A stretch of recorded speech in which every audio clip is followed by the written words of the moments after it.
pals of all shapes and sizes call this vibrant continent their home. Same goes for criminals, actually, and myself, for that matter. Whoa, oh, I'm almost dead. I'm almost dead. He's got money, looks. I can't compete with that. I will be spending 100 days here, challenging as many tower bosses as possible, where every win doubles the XP rate and halves egg hatch time. So say it with me now. Let the show begin! We wake up on a beach surrounded by some curious little critters and a strange device that hints at our need to find some towers, so we immediately got going and activated our first fast travel statue at the starter area and collected some wood and stone off the floor. In doing so, level 2 was reached, and so we got to unlock technology blueprints that'll allow us to capture some pals and cook our own food. And on the note of catching pals, it didn't take me very long to find a shiny lamb ball down below this cliffside, so I built a primitive workbench, looted some arrows, coins, and megaspheres from this chest, and then whipped up a beating club. I think y'all know where this is going. Okay, it would be kind of sweet if I actually get a shiny pal as my first one. That would be pretty cool. And I see another mega ball over here. You shush, I'll deal with you just in a second. I'm gonna grab this to double my odds. And here goes nothing. Oonga boonga style. Come here. We're not doing too bad damage either. Oh, it's actually mad. Oh, it actually like stunned itself because it like rolled against the rock. Easy does it. There you go. Yeah, you knocked him out. It's too much concussive damage. Oh, the little one is helping out. Perish, you foul creature! Ow. Oh, it has an ice attack. That makes me want to capture you even more. Oh, crap. My health is not doing all that great, though. Admittedly. Whoa, a little bit of rubber band in here. Come here, you. Oh, 96%. I don't know what I was so worried about. I should have, like, tested that first. Yeah, I would hope so. Thank you very much. Lamball. Ooh, it has Lucky and Vanguard. We're off to a fantastic start. Now, for those that are seeing PALWORLD for the first time, this is a pal. They have abilities. In this case, a fluffy shield, which can protect me, and also in my base can produce wool. Aside from its combat stats that you see right here, it also has tasks that it can perform at my base at different levels. Each pal has different ones that it can do, and it also has moves of various types that it can learn. Also, there are passive skills. In this case, it has Lucky, which increases its work speed and attack by 15%. Its negative trait, though, is that it's clumsy, which in turn reduces its work speed by 10%. As for Vanguard right here, it causes the player to deal 10% more damage. I'll go in depth into these types of stats on pals that are very important, and this is all cool and all, but the sun is already setting and I am famished. So I went to collect some berries for some nourishment and then rushed to build up a new campsite where I whipped up a torch so I could see in these very dark nights that this game has. I then proceeded to loot items off the floor while most of the pals across the land were sleeping, but note that at night some dark types do come out to play, so I'll have to keep my eye out for that. Leaping into day 2, I cautiously made my way over to camp, where I made a stone pick and axe. I then learned how to make a bow and arrow, which, after chopping down some trees, were crafted with the help of this giant fuzzball, and such a helpful little guy, or huge guy, needs a name, so he shall be dubbed Bagyu. He's some special meat, but in sheep form. Either way, I learned how to process cloth, which means I have to collect some wool. This came at the cost of some of Bagyu's cousins though, but it's fine. It was all worth it as they do make some fine cloth armor. Plus, I had just enough of this stuff to make myself a glider, which obviously lets me glide through the air. Doing this landed me in front of some fox sparks, of which I was able to capture one, but realized that I had caught a slacker, so I captured its friend too, and this one at least doesn't have negative work speed. I had taken quite a bit of burn damage from that encounter, so I cautiously mined some paldium and used that to build a common shield by the end of the day to protect my health just a bit more.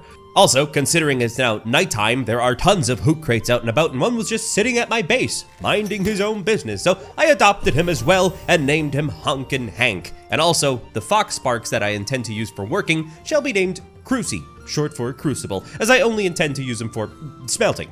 On day 3, I whipped up some more pal spheres and then set out to explore. Almost immediately, I found a Liftmonk effigy, and in short, these give you points to improve your pal's stats or your catch percent chance. Additionally, there are random chests containing a wide variety of random items.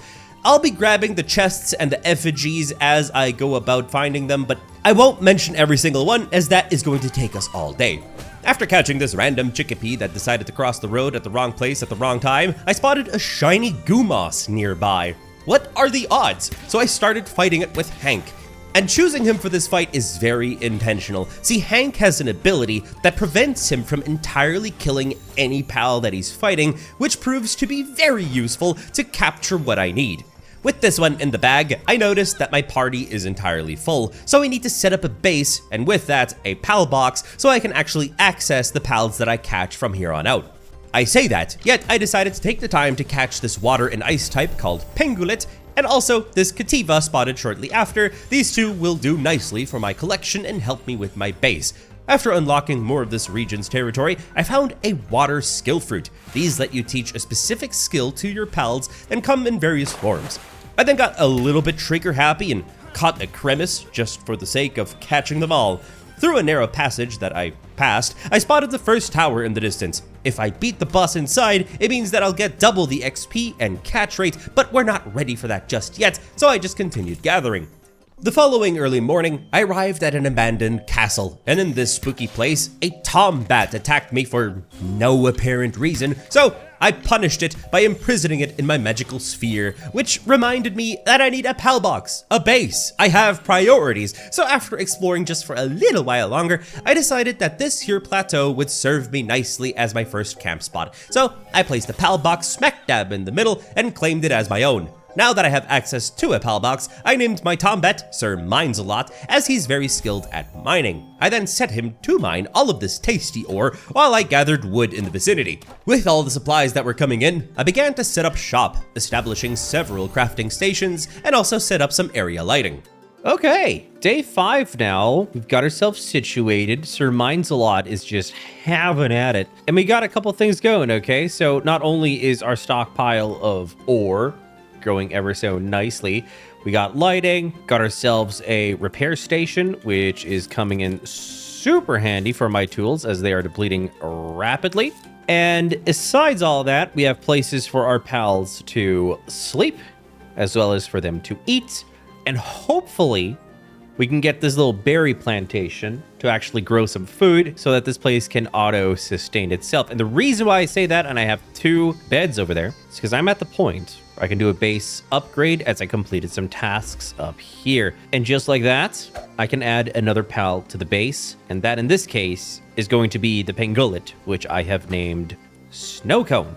Because Snowcone, it waters plants, which is great.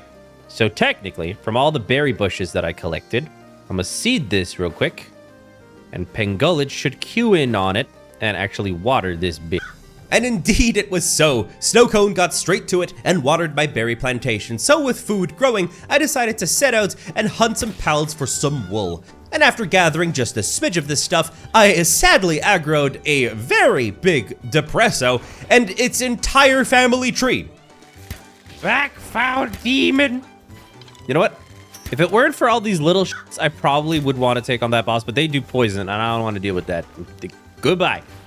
After all that, I decided to go for a more sustainable approach to get wool by catching a ton of lamb balls. I then set up a bed back home, which allowed me to upgrade my base to tier 3. What this means is we can have another pal working at my base, which in this case is Muffin, as he can plant stuff, and with Snowcone watering and harvesting, it means we have a perfect food loop. So basic nourishment is now automated. Oh man, Buddy is on something sinister. What in the heck are you doing? Get away from me. Ooh. We were also permitted to upgrade our base to tier 4 at day's end, which does allow me to place down 1 new pal, that being Lamball, but I need to make a ranch for it for its wool passive production. While observing on day 6 that Sir Mines-a-Lot actually has a couple of green thumbs, I noticed that we could also upgrade the base to tier 5 already. So Chickpea was chosen to roam about on the ground as it'll produce eggs in our future ranch, for which I then set out to gather resources. And after collecting a ton of stone, I was able to construct said ranch with the help of all of my pals. I mean, just look at Snowcone go, he's putting his back into it. And thus, with this setup, we will have eggs and wool producing in no time. After stocking up on a ton of arrows, I cooked up some delicious dishes and placed a statue of power. This is where you can access the aforementioned improvements with the Lift Monk effigy points. And thanks to our new source of wool and cloth, I was able to build a PAL gear workbench, which lets me upgrade my base to tier 6. So now Crucy can come help me cook until we get a smelter placed. All of this allowed me to even reach the personal level of 9, so we're doing pretty fantastic. Day 7 had me hunting for water pals as they drop fluids. While doing so, I captured a T-Fint, which kind of acts like a healer, and then also snatched up a Celeray, which later can help me improve my gliding speeds. Once I had my fill of slaying Celerays, I used their fluid to make a hot spring back home. The reason for doing this is that you need beds and amenities for your working pals to not lose their sanity and with that lower their work production. After all that was said and done, I went out for an extensive wood harvesting session, which led to creating a stone gathering plot so we can now produce it from home. I followed that up with a logging plot on day 8, and lastly, I threw a crusher into the mix, which will allow me to turn wood and stone into miscellaneous items as long as I have a water pal powering it.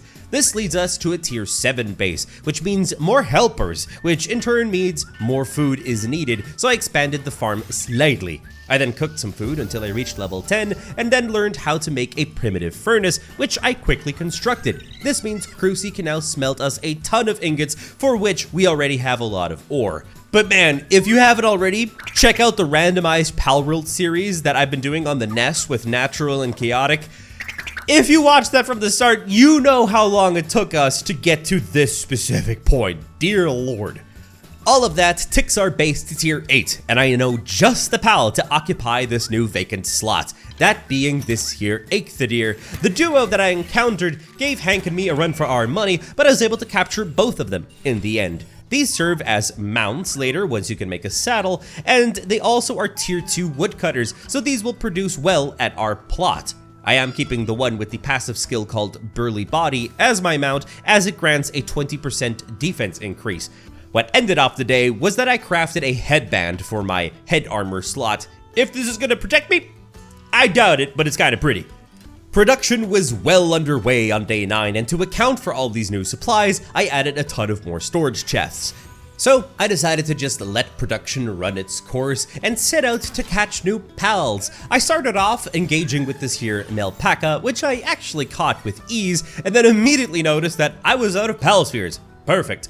So after stocking back up on a large batch of them, I got back to capturing some more. My first victim was the grass monkey known as Tansy, and to top it all off, I also captured a little lift monk and 2 extra lamb balls to complete a mission at the top right of my screen, which had me hitting level 11 at midnight.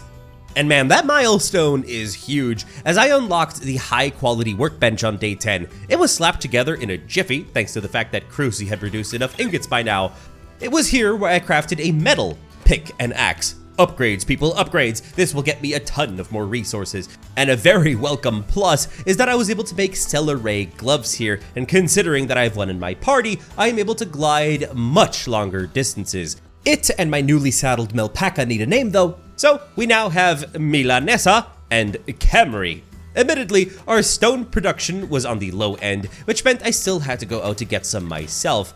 But as mentioned, I now have metal tools which cleave through these resources like a hot knife through butter, so this was a non-issue. And all this had me building up some perimeter walls around the camp at day's end, as you can get raided by random mobs that spawn.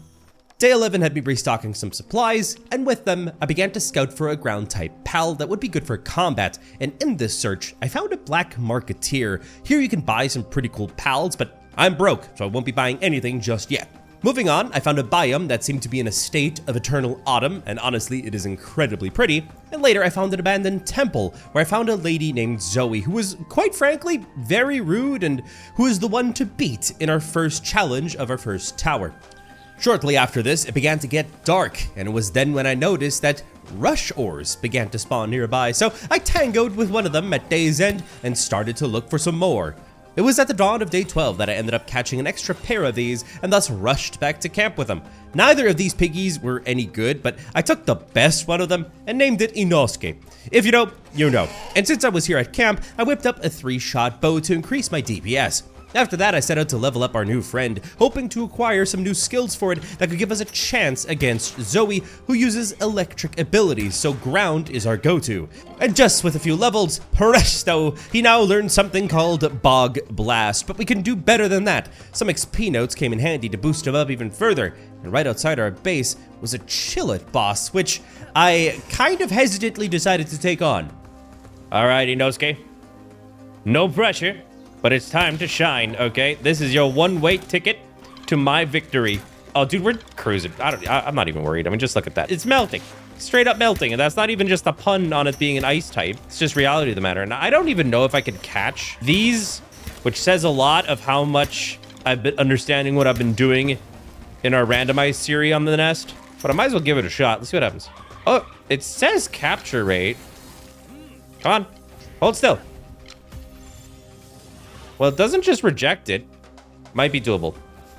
If this is the case, that'd be sick. That's an ice dragon type. Hey, hold still. Motherfucker, flash stepping on me. Okay, Inosuke, come back. I don't want you killing it. I don't want you killing it. Okay. I think that's as low as I want to do it like that. But Honk and Hank can come and clutch to get it down to 1 HP. It's very slow, but he's a trooper. We all love Honk and Hank. Honk and Hank is the MVP thus far. Okay, I only have one more of these good balls. I did not land a critical, but it's 83%. Oh. Holy moly, we did it, Hank! That counts as the boss kill, and we got ancient technology points, which means I can make an egg incubator, which opens up a whole lot of opportunities. I did not expect this to happen this day, but honestly, I could not be happier. Let's go. Back home, I put this boss Chillet into my party, leaving Bagyu to be the head of base maintenance. And of course, this little fella needs a name, and Snick would do just fine. But the excitement doesn't stop there, as I have reached level 12, which grants me access to the medicine bench, so healing items are on the table, quite literally. This enabled us to reach a tier 9 base by day 13. After that, the level 12 upgrades continued, for example, making pelt armor. Also, say goodbye to Camry and say hello to Corolla. We are cruising now. I then used a very large portion of the day to just craft a ton of arrows, as this new 3-shot bow uses them a lot. I also used the rest of the day to cook up food for the upcoming fight. I was thus heading to the boss tower the next morning, as ready as I could be, and that is when I found a ground egg on the floor. And hatching eggs is one of my favorite activities in any game, really, be it Ark or Pokemon or here, so I grinded resources until I could make this here incubator. This uncommon egg will require a whole lot of time to hatch, which solidifies the need for us to beat said first tower. So without much dilly-dallying, I traveled to Zoe's arena and hopped straight in. Okay, Zoe. I've done a whole lot of preparing for you. I got a singular ground type move for your ass. You can bring out that Grisbold all you want. It ain't gonna change nothing. Inosuke is about to hard carry my team. And that's not even to mention I got Snake, so don't you worry. This will be over pretty quick, I'm sure. Now, all that smack talk will likely be the end of me, as Inosuke's immediately taking a beating. But I got my triple bow, I got better armor, I have food and whatnot, so... Inosuke, if you could help me out here, that'd be great. Okay, 248 on the Bog Blast. Oh, that is a really bad laser. I think I pulled away Inosuke just in time to not get hit by that. Oh, Gatling gun. And I'm stunned. Inosuke, tank for me, please. The trainer is the weak spot at the top there. I am hovering over Inosuke's health with my eyeballs like a mother hen. Hold still. Oh, it's a homing electric ball. That's not good. Whoop. Oh, great. On me? Seriously? Woo! Use that tower. I'm trying to focus this lady like my life depends on it, because honestly, figuratively, digitally, it kind of does. Inosuke, I know you're putting in the work with them headbutts, baby, but you got it. There you go. You're learning. You got to use that Bog Blast as much as you can, all right? It's good and all to do the zoomies, but I need that Bog Blast. We put a lot of work into that one. I still got a considerable amount of arrows. She's not half health, but we got 8 minutes left. I think we're doing good on DPS for the time. Oh, gotta go. Woo! That was close. There you go, buddy. Oh, 2 Bog Blasts. Oh, you're feeling generous, are you, bud? Oh, there's another one. Oh, this is perfect. Inosuke, just hold it right there for me. Okay, I got the perfect shot. Oh, no. Leads him straight to me. Instructions unclear. Return to father. Oh, laser time. No, you don't. 270 on the Bog Blast. Oh, you're getting better, buddy. I haven't even had to be concerned about his health all this time. Inosuke is a champ. Woo! Oh, crap. I'm so low on arrows. Our DPS is going to go down so much once I'm out. I didn't make enough. I thought I for sure had enough. Oh, crap. This is not good. This is not good. All right, I got to make these last arrows count. Seriously, dude? Got a few more arrows left in the quiver. All right, that's all of them. Time to whip out the axe. Okay, we got basically 5 minutes. I'm giving it everything I got. I'm putting my back into it. You do the same, buddy. Help. Does my torch burn? I don't think it does. Oh, Inosuke's hungry. Berry time. There you go. You're good. Pile him. Pile him, buddy. Come on. Come on. Fight him. I'm out of stab. I'm debating if I should bring out Snake. All right, Snake. Please. Do something. Anything. Oh, nice. Snake freezes. That's perfect for me to whip out my axe. Come on. Snake might be the reincarnation of Wiggles. Please. We got 3 minutes. Honestly, Snake is putting in a thrashing right now. I think that health has been depleting much faster with it out. Nice. It canceled its laser. The freeze canceled the laser beam. Fight for your life, Snake. We almost got it. 2 more minutes. Oh, I'm stunned and my health ain't great. My armor's gone. Whoa. Easy. Oh. Die, heathen. That was a little bit too close. Ain't gonna lie, that was cutting it a little bit more closer than I would have liked it to be. I think the right call was pulling out Snake though last minute. Inosuke put in the legwork, but I think Snake was the MVP in the end. And with that, we unlocked this teleporter. We have leveled up. Thank you very much. We've gotten a lot more technology points, and we can even now make a chilled saddle. That's not all. My XP rates and hatch rates are about to get boosted, baby. Let's go. As soon as I got back to camp on day 15, I checked on the incubators and saw that we were just that much closer to our first offspring. Rest assured that the next thing that I did was make a whole bunch more of arrows, as I really didn't want to run into that same problem that I had in that tower. I then used more technology points to unlock the grappling gun, and thankfully it is not overly expensive to craft. This tool is fantastic for traversing the terrain if you don't have a flyer just yet. By the morning of day 16, I had collected enough resources to build 2 more egg incubators. And with that knowledge, I set out to find a scorching egg, but that wouldn't stop me from grabbing any others that I came across. I was thus traveling far and wide, high and low, into every crevice to search for more eggs. I was desperate to find something worthwhile. I want fire types because the next tower is grass. During my expedition, I encountered an electric mouse called Sparkit. It became my first electric pal, and it has the mine foreman skill. Hopefully, this gets us more stones back at camp. After that, the egg hunt continued until I stumbled upon a small settlement. This is where, from a pal merchant, I bought a Toko Toko, aka an egg launcher. I do gotta say though, I find it hilarious that you cannot just arm some pals in the most ridiculous of ways, but even use some of them as the weapon. But sometimes that's not enough. I need more lead, and I definitely scratched that itch in today's sponsor, Stallcraft X, a free-to-play hardcore PvPvE extraction shooter where everything you loot could be yours forever.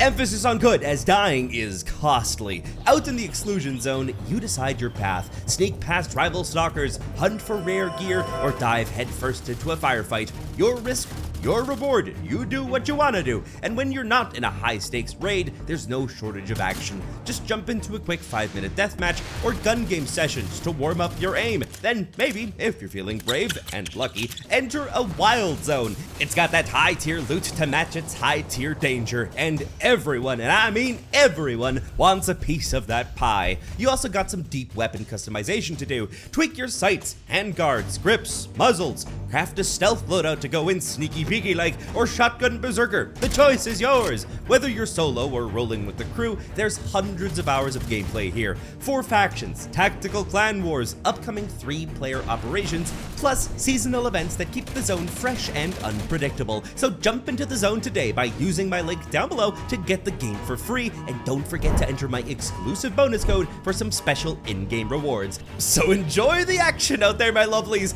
Your adrenaline receptors will surely thank you. Either way, once I had my fill of eggs, I got to the hatching station, and this is where I set a water and a grass type one to incubate. I then constructed the critical monitoring stand, as this allows me to put my working pals to not attack wild ones, which prevents them from luring things to, well, destroy my home. And on that note, a few more perimeter gates were placed in the evening. For day 17, my search continued for a scorching egg and ended up finding a level 13 dungeon. I guess I'm doing that first. This cavern had glowing flowers and mushrooms dotted about, and here I ended up catching a dark type cat called Mao. I also gathered some sulfur from this node and all of the radiant flora. I was then able to gather another dark type named Daydream, beat some thugs senselessly, and then progress this dungeon by killing pals left and right. And in this treasure room that I was able to access, I freed 2 pals, another Sparkit, and a new one named Vixie. I then found the final boss chamber, which in this instance was Fox Sparks. It was slain easily using the help of Milanesa, as it's a water type, along with its entourage, and thus I was granted access to the final loot room, where I got a fire skill fruit and a handgun schematic too. Moving on to the autumn forest, I caught a platypus named Fuak, and then looted a small dark egg, became fast friends with an electric hedgehog, and just snatched up a few more eggs left and right. And once the darkness of night had fully set in, I rudely disturbed a dire howl, whom I peppered with arrows until it reluctantly became my friend, and then battled this random glowing dude. He didn't do anything bad, but that ain't normal.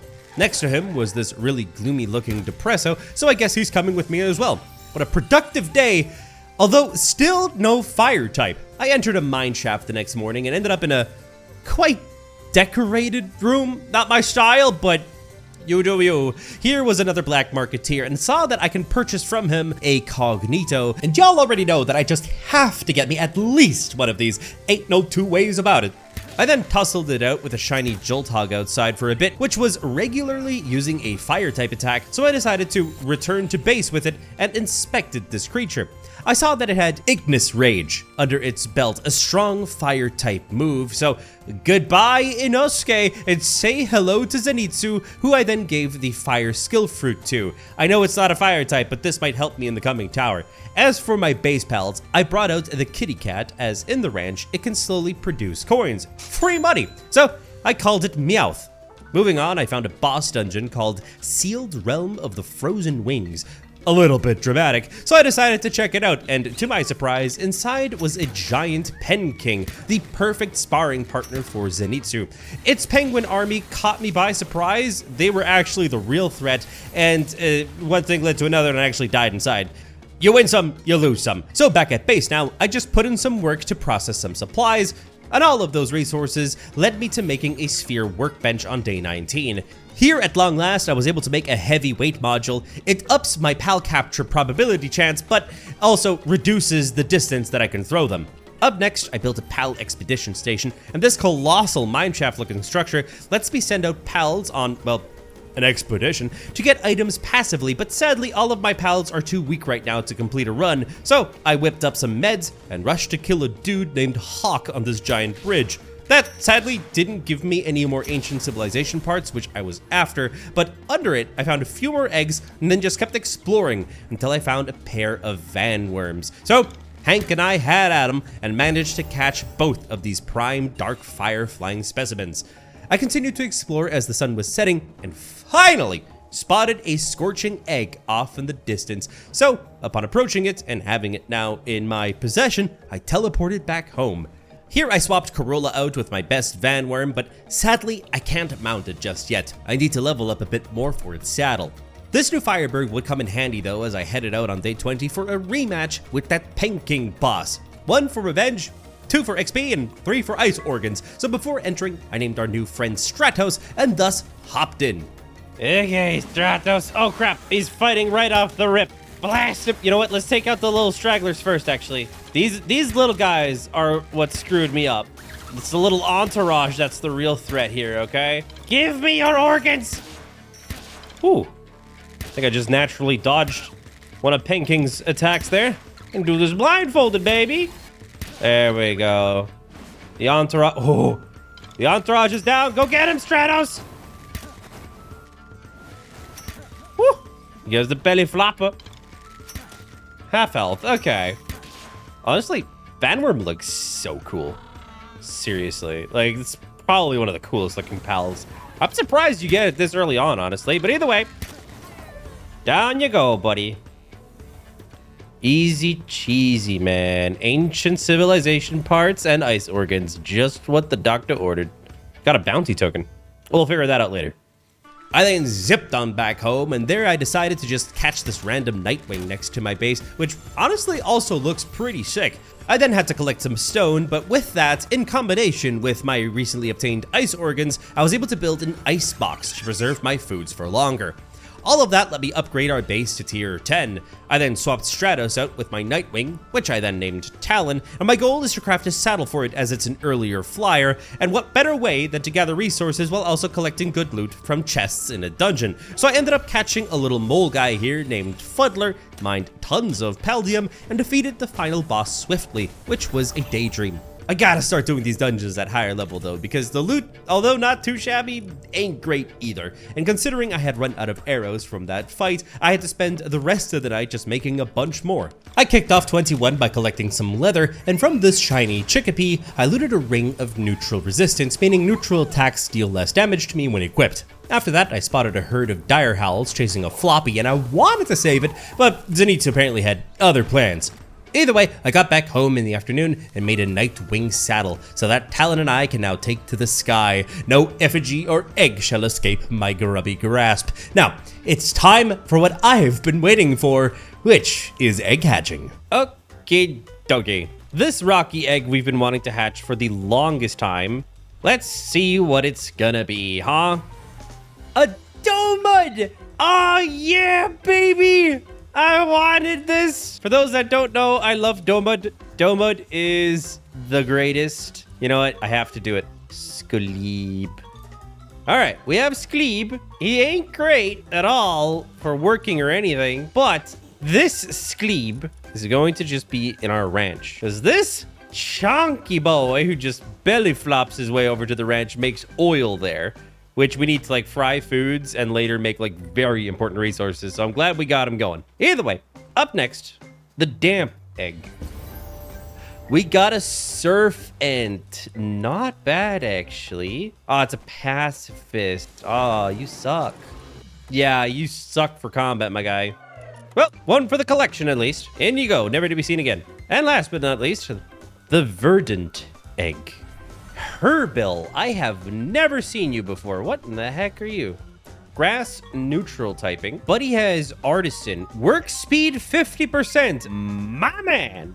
Oh, you are going to be great. You know what? Just because of that, we're going to call you Bob, because you're going to build a whole lot, my man. He's good at planting at tier 2, transporting, and gathering. Okay, so he's not Bob the Builder. He's Bob the Planter, and I'm okay with that. Who do I remove? I'm going to remove Bagu. I'm sorry, but Bob might be OP. And here's the thing. We have so many more eggs by now. I have this large dark egg, which is blue. And of course, we can't forget that I got a scorching egg, which I definitely want to hatch for the coming boss fight. Hoping it's not a Foxparks. And besides that, we're just going to go for another damp egg and have these cooking up. What was left of the evening was spent getting a cooking pot placed, which lets me whip up some more delicious dishes. The next morning, I placed down a manpower generator, which is essentially a giant hamster wheel for my pals to make electricity for my facilities, and I followed up that build with a mill, but to process wheat, I logically need a wheat farm first, so I set out in search of some pals that drop those seeds. Oh, crap. No, I'm sorry. That was a mistake. I did not mean to hit you. I promise.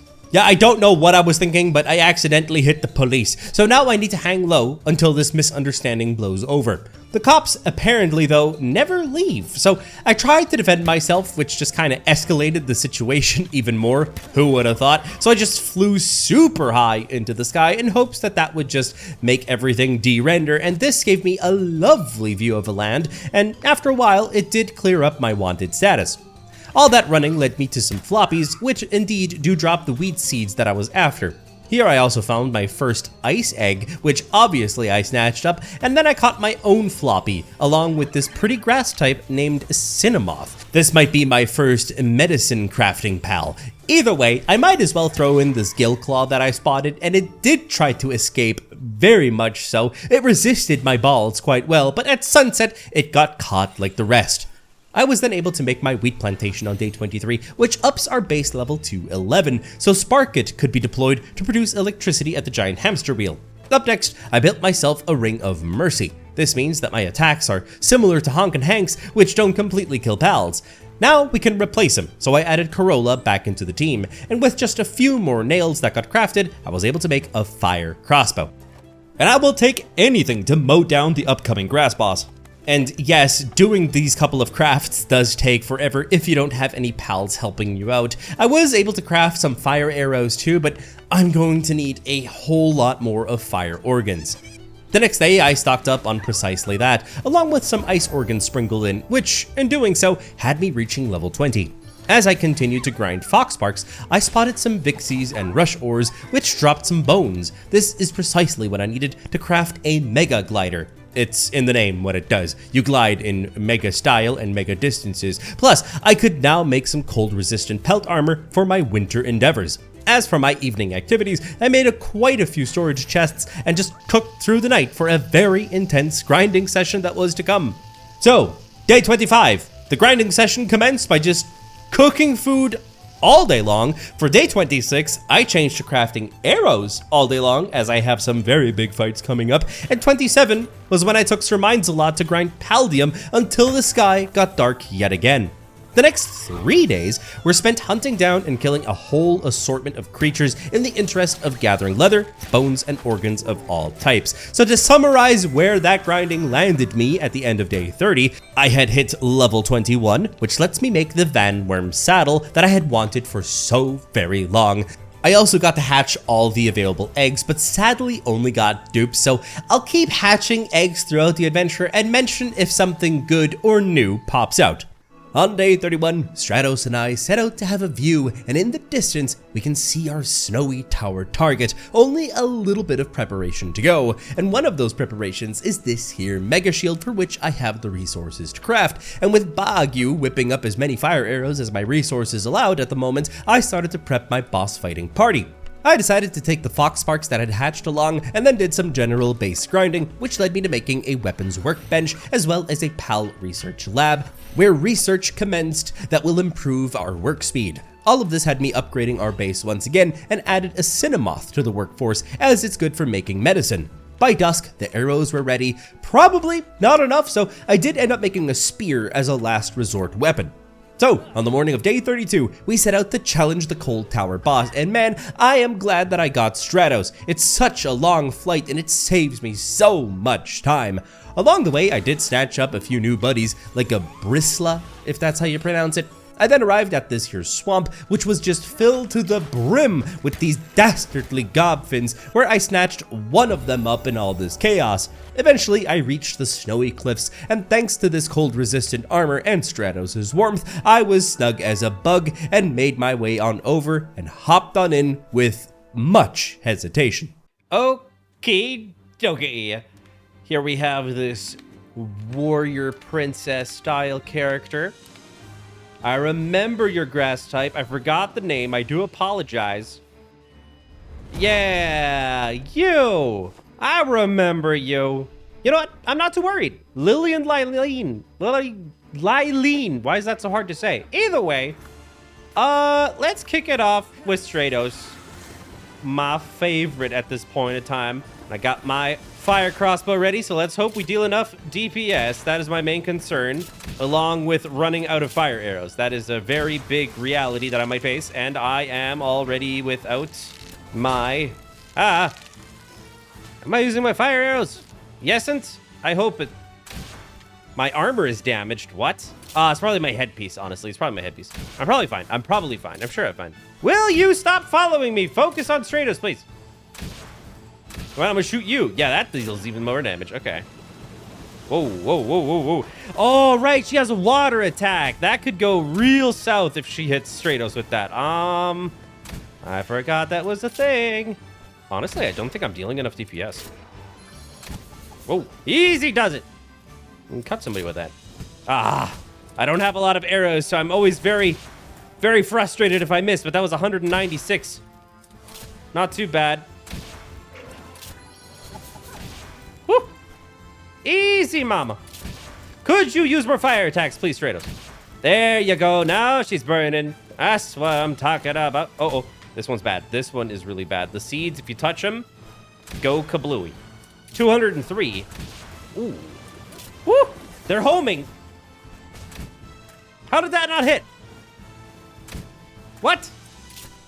I'm a terrible shot, apparently. You know what, Stratos? I'm sorry, but we're gonna give Zenitsu a shot here. Yeah, going in with the big guns, my boy. Did that even deal damage? I hope so. Will you stop lagging all over the place? You know what? I'm gonna run out of arrows. Oh. I think that did a smidge, and that was like his biggest move. Okay, you know what? We're going back to Stratos. Yeah, 173 when he actually does a fire attack. I'm gonna try and stop focusing on actually hitting Lily and more so focusing on hitting the Lylene. Just because I really don't want to waste any more arrows. I'm down to like 48. What?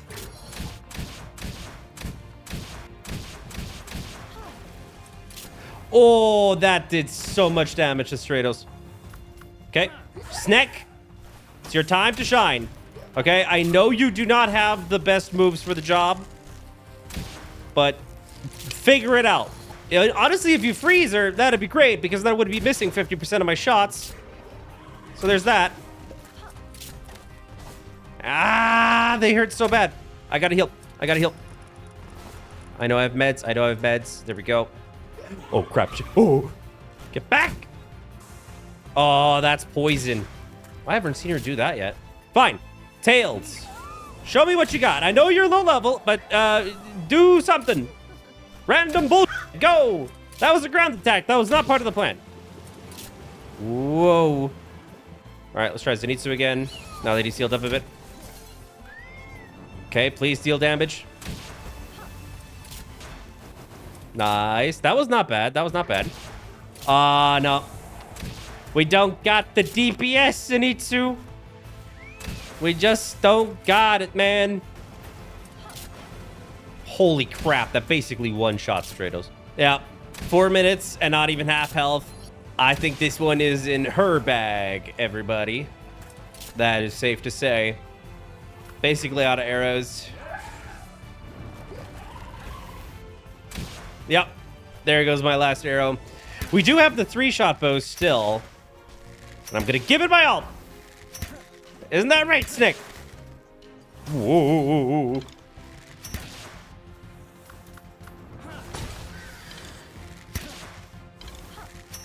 Oh, Stratos is poisoned.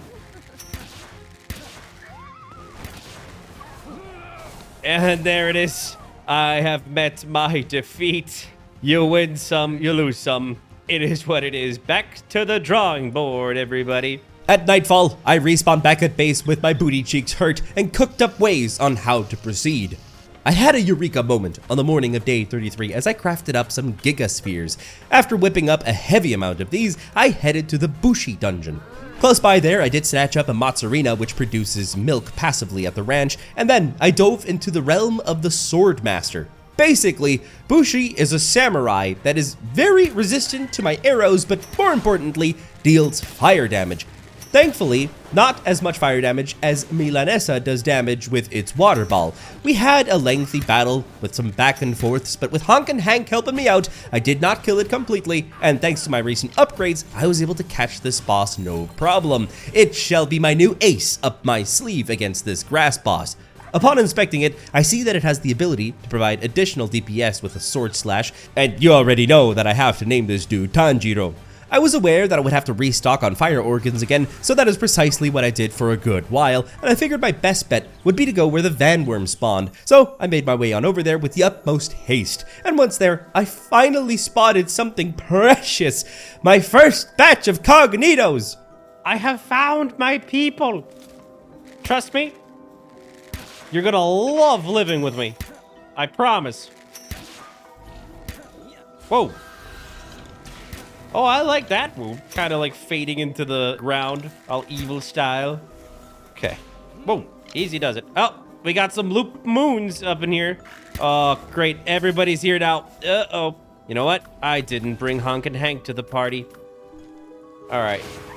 At least I'm clearing these up with Stratos a little bit. Please. Just one. Just one. That's all I need. Give me another wiggle, baby. Let's go. Cognito, baby.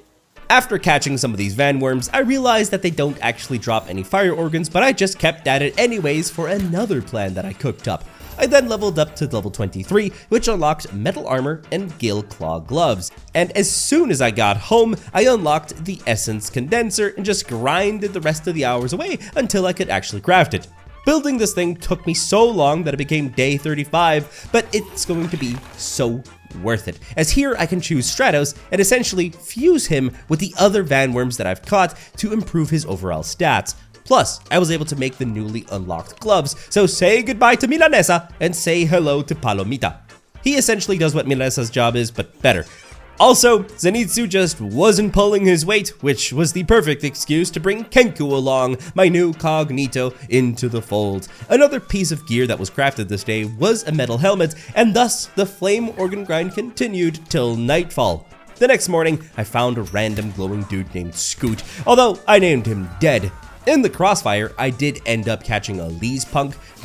Welcome to the team sport, you're gonna be in the box forever. More importantly, Scoot had been standing under a fruit tree, which I picked clean. And since Snek has the Veil of Darkness skill, I gave it a dark skill fruit, hoping that it pays off. As of that point, until day's end, every single Foxbarks that came into my line of sight met a very swift end, which did let me prepare more fire arrows, which is when a wandering trader walked through my base, from whom I purchased some handgun ammo. And so, I figured I would make a makeshift handgun, for which I had recently looted this tier 2 schematic. On day 37, as I needed more ancient civilization parts to craft it, I decided to jump into a dungeon that looked completely different from what I had remembered. I feel like they must have done an update recently to make these cooler. Either way, I got another domud here, tons of ore, and eventually got to a room with floating platforms. This feels very new, and it's also very cool as a kind of puzzle dungeon, but either way, the final boss was just this lamb ball. Free ancient civilization parts, and that's all that matters. So once out of this place, I purely focused on gathering ore all day long. We were going into overdrive, preparing for our rematch on day 38, and this was going to pay off by being able to craft this pistol, but dear lord, crafting this thing is one massive time investment. And I can't believe I'm saying this, but even well into the next morning, I was still slapping this hunk of junk together, but as soon as it was ready, I was sure to craft a smidge more of ammo for it, just to be safe, but I really need to invest into crafting skill points.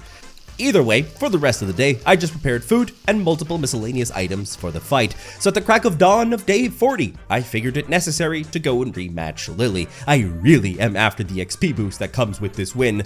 On this trip, I was sure to activate fast travel statues along the way, which I kinda should have done the first time around, but I also got to fight off some B-guards to access a skill fruit tree, and then after that, wasted no more time and hopped into the tower.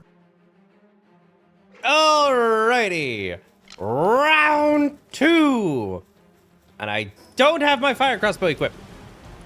There we go. Holy crap, that hits through. All right, here's the deal. I have a new friend called Tanjiro, baby. Oh yeah, immediately comes in with 680 something damage. Go, brandish blade. Let's see how that works. Do something. Also, I used the wrong blicky. I have a blicky now. Oh yeah, that was 700 damage as well on the brandish blade. 300 damage with the pistol.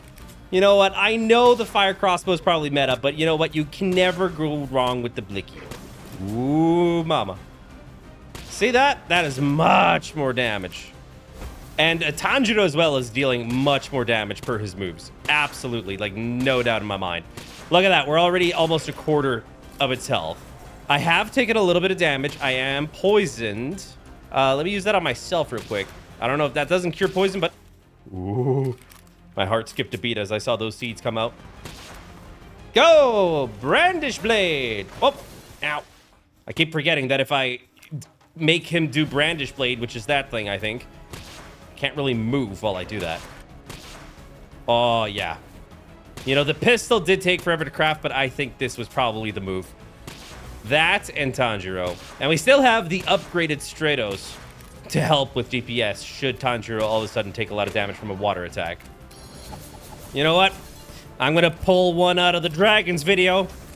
I believe in my Smith & Wesson. See, Tanjiro has one ice attack, and if that manages to land a freeze, I am so getting all those headshots. Just every shot is draining my resources.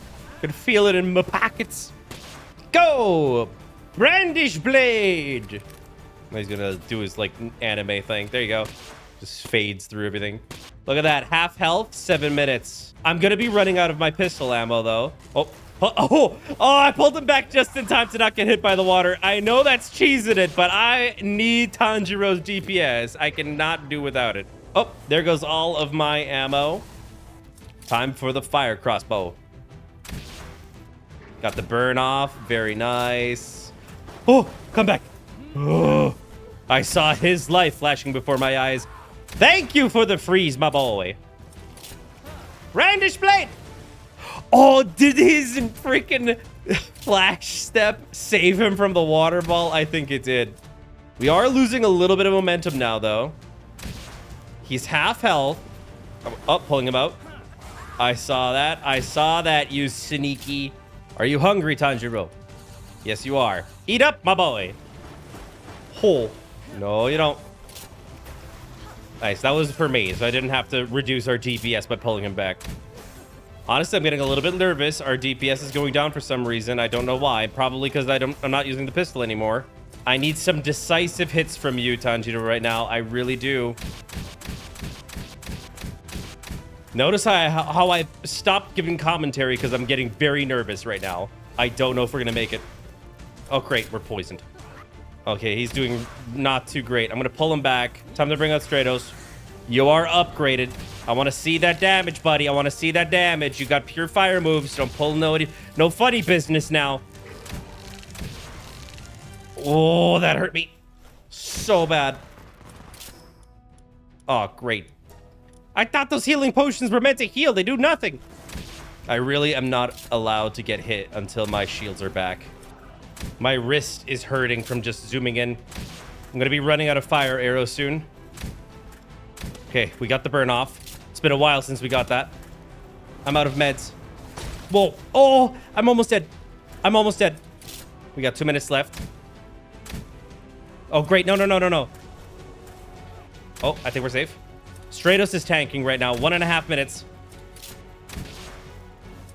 Down to my 10 arrows. Stratos, back me up. Ow. Please, for the love of God, attack, Stratos.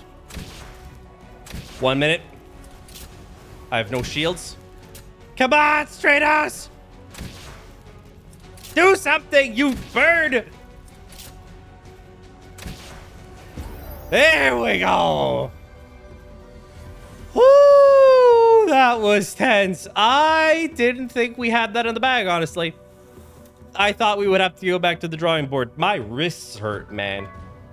What I was super stoked about though was that I had unlocked the ability to craft the ore mining site, which means with this plot, my pals can just get ore at base without having to wait for the natural spawning ones to reappear. Upon logging back into the server on day 41, I had to focus straight away on food for a very good while, as all of my pals had been starving. I solved that issue, but they're all still depressed. And while Cinemoth was desperately helping me to make some high quality medicine to cure that problem, I walked on over to the egg incubators and hatched a penking and a swee. I was more excited about the hatch speed increase and XP boost though, as they were quite noticeable. Either way, the first one to be cured of depression was Cinemoth itself, as I hoped the next batch of medicine would be produced much faster since this just takes for freaking ever. So I decided to teleport to this little settlement nearby in hopes of purchasing some medicine just with straight hard-earned cash. And they were quite expensive, so with all of my money, I only managed to buy 3, but it's better than none. So after curing as many pals as I could afford to on day 42, I returned to the ice biome to tame some ice-type pals, as the next boss is at the volcano area and it is weak to ice-type attacks. During this, I came across a Chillet and wanted to befriend it for condensing, but sadly, I met my demise here, so after repairing my gear at base, I just hopped straight back to it. But this time, I faced off against some Van Worm Christs, the ice variant cousin of Stratos. Plus, there was this new pal that I found named Raindrix, and they look quite pretty, so I decided to tame some as well. And all this catching came with its own difficulties, with percentages and all that, so I ended up having to make a ton more spheres throughout the night, but notice that I'm out of Paldium again. So on 43, I decided might as well keep an eye out for this stuff, while also catching new pals in the snow biome, and here I did find a new ice type named Foxicle, of which I caught a few. Chillets were also now on the table, along with the occasional Swee, which honestly are like this world's Roombas, I guess. Either way, after catching all of these pals, I didn't have any Paldium to show for this expedition, but I did see the large desert biome on the horizon, and then faced a beefy neutral type called Gorirat, and after dodging its attacks a little bit, I was able to catch one for myself. This axe had me getting to level 27, allowing me now to make hyperspheres. Once I got back home at night, I started to place some more comfortable beds down, which should have my pals more happy and probably heal from some of their wounds. Hopefully. In the early hours of day 44, I collected some wool, cleared out a dungeon where I managed to gather up some cave mushrooms, the Paldium of which I was short on, and in a treasure room, found a peculiar little pal, a mimic of sorts, if you will. Its name is Meemog, and I tried to catch it, which had it scurry off in a hurry, but I was able to snatch it up and put it in my pocket. These little dudes help you open more chests. And on that note, from the final chest of this dungeon, I was able to collect a rare ice skill fruit, which surely for the coming boss will come in clutch. As I got home, I wanted to place down a breeding ranch, but my base is just way too much of a mess. I do not have the space for this, so some minor repositioning of belongings was in order. And you know that I know that you know that we know that y'all are smart cookies, and rearranging my entire mess of a home takes forever, so well into the next morning I was just desperately trying to place this freaking ranch, but at least there was a plus from all this reorganizing. I was able to put down the ore plot, so we'll be producing ore like there's no tomorrow. At long last though, eventually the breeding farm did get placed, and for breeding to happen though, apparently, I need to make cake. So I began to process some flour at the mill and was able to make exactly one of these pastries. I don't know how to get honey or how I have the ones that I have, but that's definitely going to be my bottleneck. I was happy to with this one cake set 2 Vanworms to breed. I've never done this process in this game, and our playthrough on the Nest Nat kinda handled it, so I'm excited to see what pops out of this. Thankfully though, in my excitement, I didn't forget that at the end of the day, the base was eligible to be upgraded once again. The next morning, I realized that I had actually never placed the ore mining site. Instead, it was just another stone mining plot, so whoopsie, got a little bit too excited. I did get that fixed, Soto, don't you worry. The most exciting part, though, was that my further grinding in the morning led me to a technological device called the Sphere Assembly Line, which I definitely wanted to place somewhere else eventually, but here I can make hyperspheres for way better catch rates. This is also when I got an egg from our breeding pair, but now we're all out of cake. Sadly, one cake, one egg. So I set out to catch some bee guards, which apparently can produce honey here at my base. The only problem seems to be that they kinda like to self-destruct. No matter though, as my Blicky and Ring of Mercy helped me bring this bee down to 1 HP. So yeah, I sure caught something this outing. Look, they're both bees are in packs together and look similar, okay? What matters is I was extremely happy, even though oblivious to my mistake. The next morning, I began to incubate our first Vanworm Crest eggs, which had me so stoked, and realized my bee-related blunder. So I do gotta get bee guard still, but I'm not too bad about it, because Elizabeths, honestly, are great mid-game base pals. Either way, out in search of honey I went once again. Ooh, hello. Look at you. You know what? You're a sight for sore eyes, let me tell you that. If this is what I think it is, let's see, Stratos. Huge dragon egg. Legendary. Oh, we're gonna hatch this motherfucker up. You bet your sweet bippy we will. I managed to spot a bee guard, but while trying to capture it, I ran out of spheres and swiftly met my end. This is quite difficult, so I spent some time grinding some supplies and then made my first hyperspheres, which I had been grinding for. So now with these at the ready, I was going for a rematch, and this sphere allowed me to land a very, and I mean very, convincing catch without much trouble at all. So, since I'm out here in the middle of freaking nowhere, I also decided to just loot things all around the place. Ended up getting a makeshift shotgun schematic too, and just some more metal. The next morning, I added the bee guard to our ranks, and then hit level 28 while baking a cake, unlocked the Giga Shield schematic, and production assembly line. And you already know that I did not forget to place an incubator for our legendary dragon egg. I also made sure that the Vanworms kept partying and having a good time, and with just a few more fire organs in the bag throughout the day, I was able to craft some heat-resistant metal armor, which is gonna be so comfy to use when going into a freaking volcano. Upon logging into the server on 49, everyone was once again depressed, starving, and constipated, or something or another. But first things first, I hatched some eggs. As you can see, I got our first Vanworm Crest baby hatched, as well as a Relaxaurus from that ginormous dragon egg. This big guy is gonna have a very important role down the line. I then made some jam-filled buns, as these improve sanity more than berries when eaten, but it's not enough to help my pals in their current state. It was clear that my food production just wasn't enough whenever I logged off, so I hatched some kind of plan. I teleported to the starting area and caught every chickpea that I could find, and I mean every last one. Plus, I ended some pals that drop meat, like these Aether deers.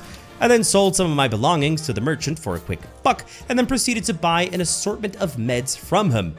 You already know what meds are for. About the chickpeas though, I just continued the catching spree for a while, and then combined every single little chicken into the best one in my possession, resulting in one overpowered chickpea.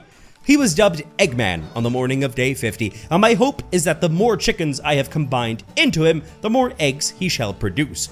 The grinding also allowed me to make some good poultry dishes that brings up the sanity as well. The first pal that I cured of all the ailments was Elizabeth, so she can help me produce even more meds, and I then followed that up with Penking, who's my main farmhand, and you get the idea. I was tending to every whim and need all day long to make sure that they were all back at their top performance. As for the next day, it began with another chickpea run, and it ran for the entirety of the day. But the condensation of all of these got our main egg producer to 2.5 stars, which I am very pleased with. On the morning of day 52, everything seemed to be semi under control once again, so I decided to monitor everything while rebuilding the base from the ground up, but this time it was going to be with stone structures. So I spent the rest of the day just building structures to maximize the space in my base. Same can be said for 53. I did build an elevated sleeping area for the pals and just simply continued optimizing everything because it is getting cramped in here. Day 54 was all about rehauling the farms to one of the nice platforms that I built. The good thing is that I could now make 3 cakes at once too from all the supplies that we have. Things are definitely looking up and I am one happy man because of it. However, I was still not done with the remodeling just yet, so that continued on for a good while.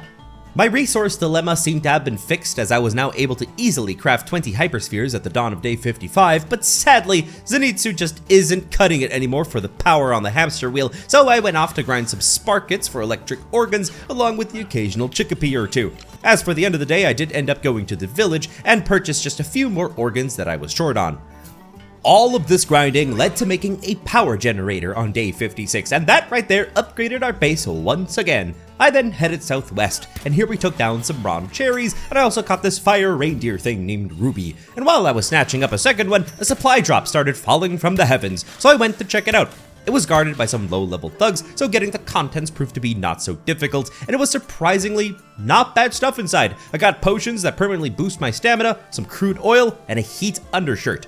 I just continued my bronze cherry slaughter as I was farming them for tomato seeds. Here's also where I stumbled upon the dungeon of Relaxaurus Lux.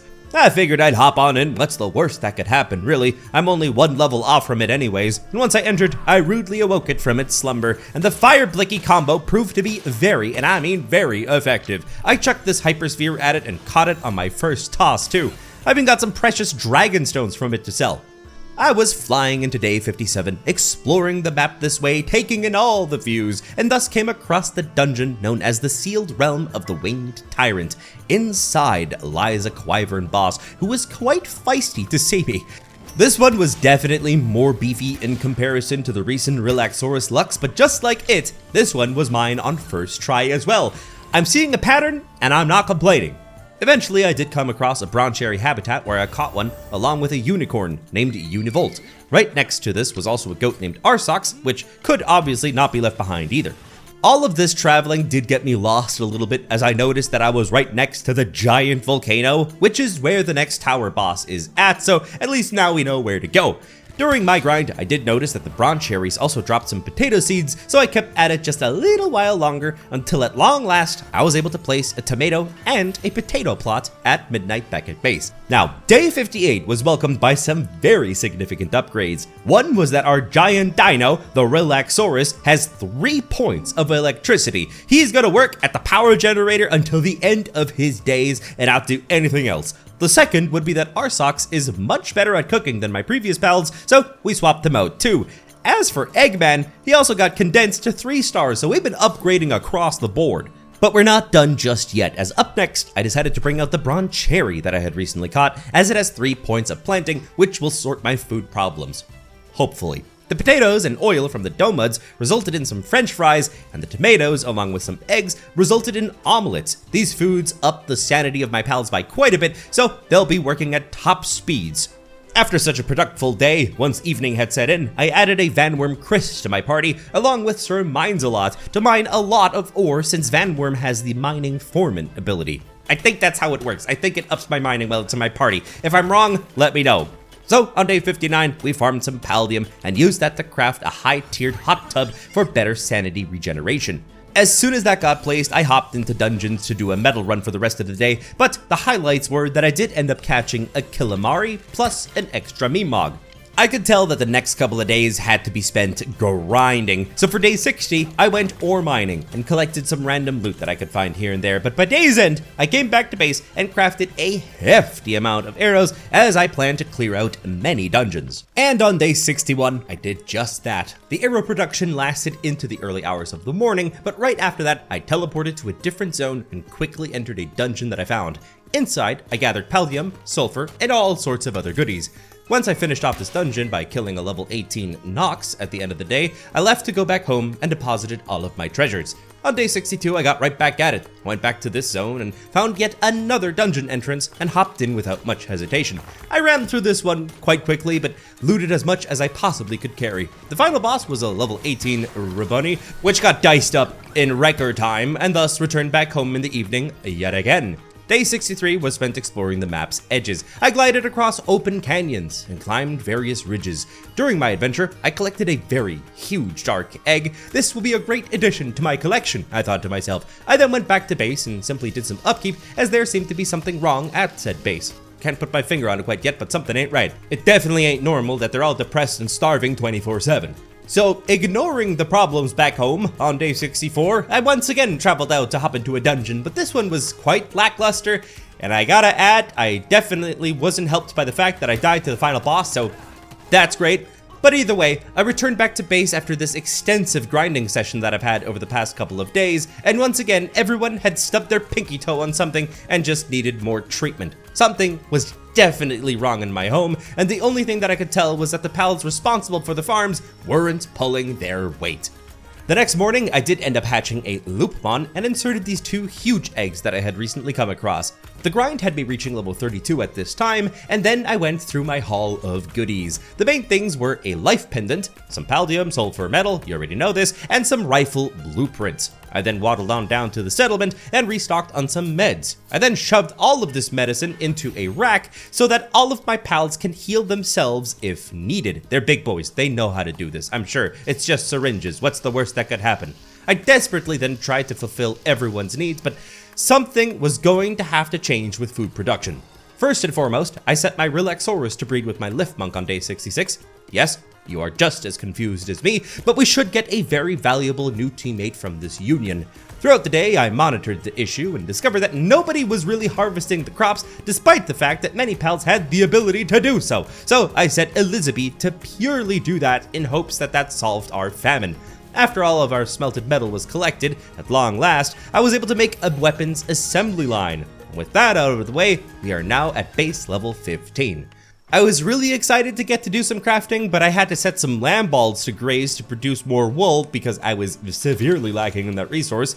If it's not one thing, you can be darn sure it's another. But the silver lining of this day at least was that we got 2 large rocky eggs from the breeding station, which I was very happy with, so I decided to just place down more incubators to compensate for this increase in eggs. Once the new morning came around, I did the exact same process that I did to make a good chickpea, but this time 2 lamb balls, which gave me a lot of meat and wool in the catching and killing process in order to get a really good wool producer. In my palsphere chucking confusion, I did accidentally hit one of the good guy cops in what seemed to be a turf war, so once again, I was running from the law. Once I was back at base and safe from said law, I obviously made some herbed lamb ball, which is a really good food, only the best for my children. On that note, I started placing down some more cushioned beds for everyone in hopes that it would relieve their stress and pain. Now, besides treating our pals with love and care, the cherry on top of this day was that I was able to start the production of our Van Wormkrist saddle. What this meant is that on day 68, we'd say goodbye to Stratos. I have yet to make a combat version of our Van Wormkrists, but they are very pretty and I want to use them now. As for the entirety of the day though, it was spent just grinding metal, and all of these resources were used for this here uncommon compound bow, which deals insane damage. On 69, a Grintail was born, which looks like it's straight out of Alice in Wonderland. Either way though, on my search for metal, I made a very quick trip across the pond to the Volcano Island, and here there were some fire mage foxes, of which I snagged 1, just barely. I caught this thing on a whim because it crossed my path, but was very happy to see that it has very high handiwork for crafting and really high fire, I guess, for cooking and smelting, which I'm really needing back home. Yet, up ahead, I spotted something even better. A Reptyro, a ground fire lizard. Kenku ran straight at it. What an absolute f***ing legend. And although it was quite the adversary, I was able to snatch this one up. It even has the muscle head ability, which is excellent for combat. I was met with pools of lava the higher that I went, yet the only other thing that I was after is a freaking teleport statue here. Although low on food, I had no choice but to just keep on climbing. It was too late to head back now. This place was stacked with ore as well, so I might be frequenting this area in the future. I only reached the summit at midnight, but at least I can get an easier access point with this here statue to fight this tower boss. Back at home on day 70, I got this Wixen on duty for that great handiwork, and the Reptyro was put in charge of everything smelting and mining related.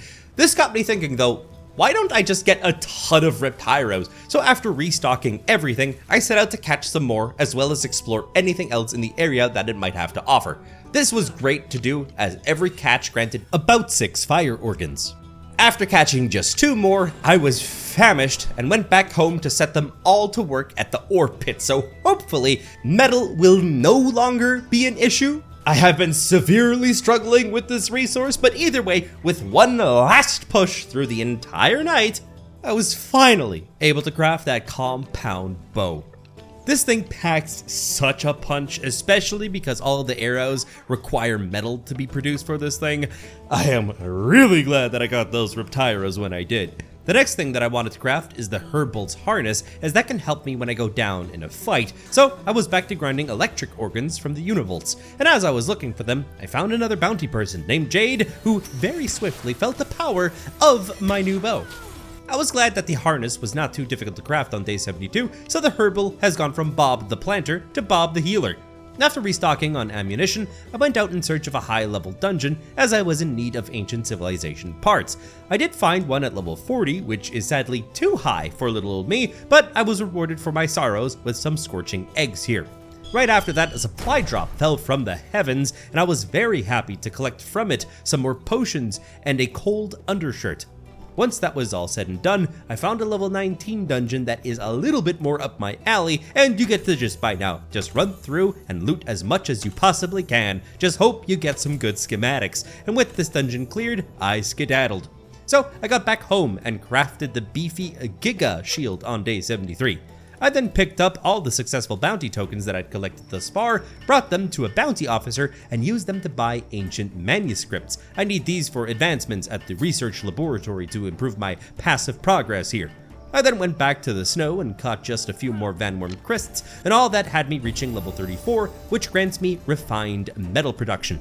All this, of course, is to prepare for the next tower fight, and we need an ice type, so I went with this non-optimal Van Worm in my possession, but I condensed the rest into her nonetheless, so this one will be our fighter and will be named Fear. The next day, I ended up placing the upgraded forge that I learned, hoping that it's going to improve our output, and then made a ton of reinforced arrows throughout the majority of the day, and then promptly upgraded the base to level 16. After that, I made one last cheeky trip to the volcano to catch 4 more Reptyros for a special little sneaky plan. This task did drag into the next day, as they are not really rare but not common either. So once I had enough, I returned to base on day 75 and combined them all into one very big boy named Beef, as ground is also very handy for this next boss. All right, the team is absolutely not ready, but we're gonna try our best. And if I sound different, excuse my voice. I am incredibly sick. But here is what we have. We have Bob.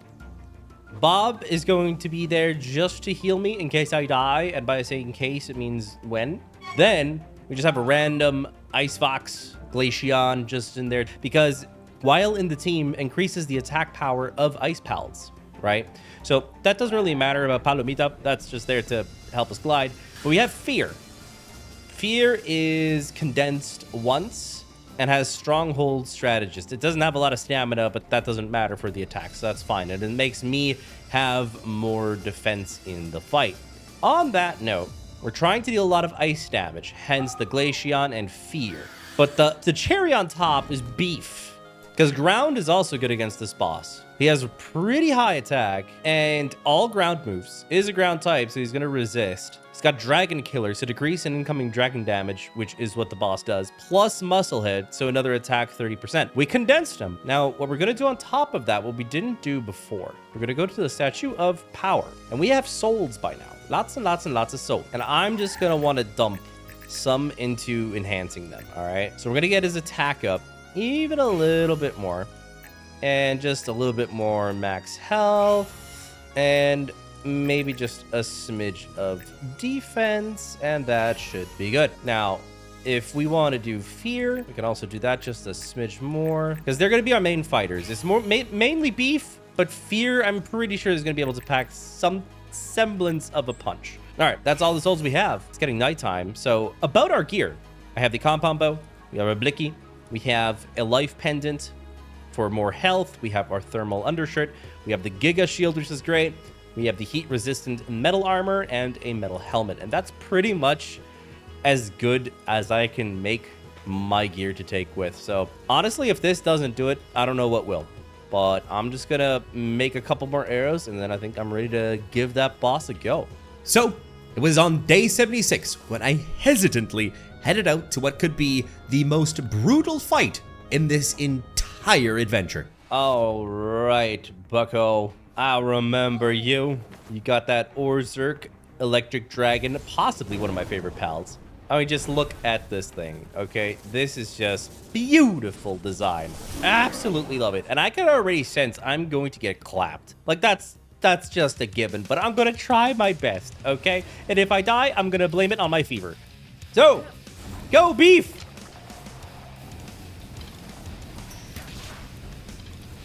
I have my compound bow. We're tanking good with the Giga Shield. Oh, yeah, that's the Trident move. Oh, whoa.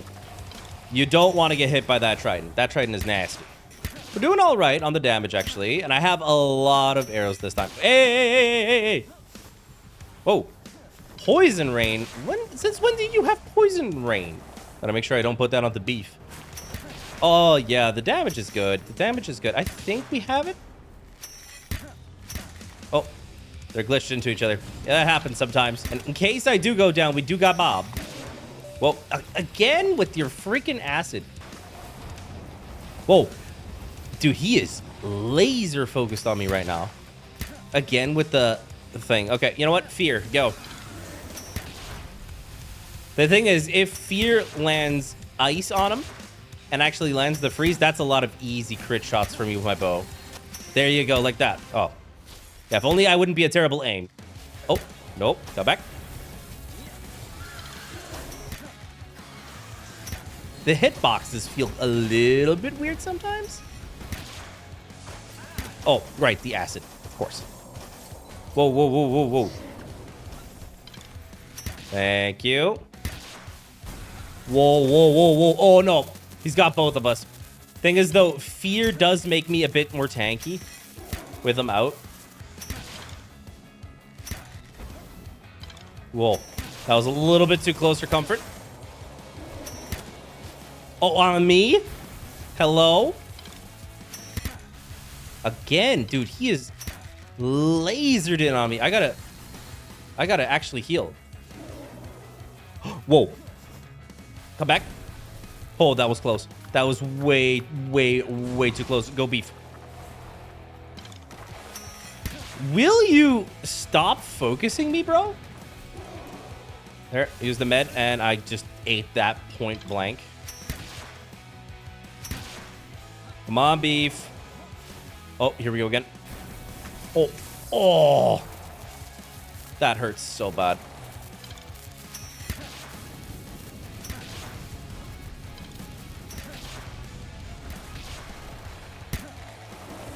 Nice point blank with the sandstorm.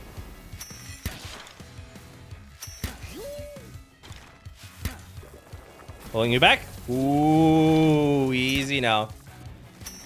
Okay, here's the thing. The damage right now is that we have him over half health, and we have basically half the time. Technically, we're on track. Quick maths. Oh, no. Oh, that hurt. Oh, that hurt so bad. No, that's my last potion. If worst comes to worst, we're going to have to rely on Bob. Ooh. They keep doing that stacking thing, which is kind of weird.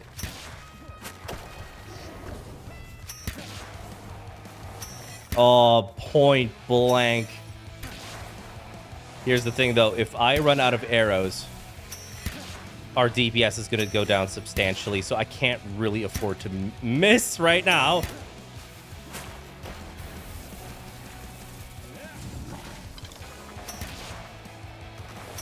Nice. All right, come back, beef. Go Fear.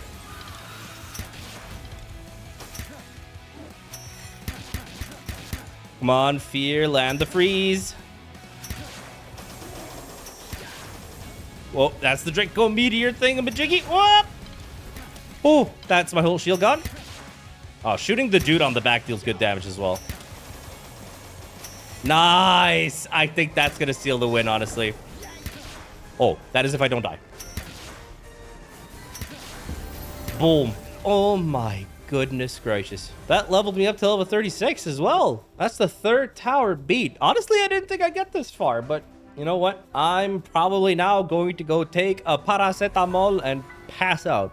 I was ecstatic, no pun intended, that I had completed that and can now make Ultra Spheres too, and saddle for our Wyvern. Last but not least, the surgery table is also now unlocked. It lets you change the passives of your pals, which is huge. And as excited as I was to progress to the next boss tower, which is in the northern desert, I had to chill out and feed my children for a while and restock the medicine cabinet in-game and IRL, so once I logged back into the server after a night of fever dreams, I hatched all of our eggs, which were done thanks to the recent doubling of the hatch rate. Our recent breeding efforts resulted in 2 Dictoises, which I wanted and specifically bred for.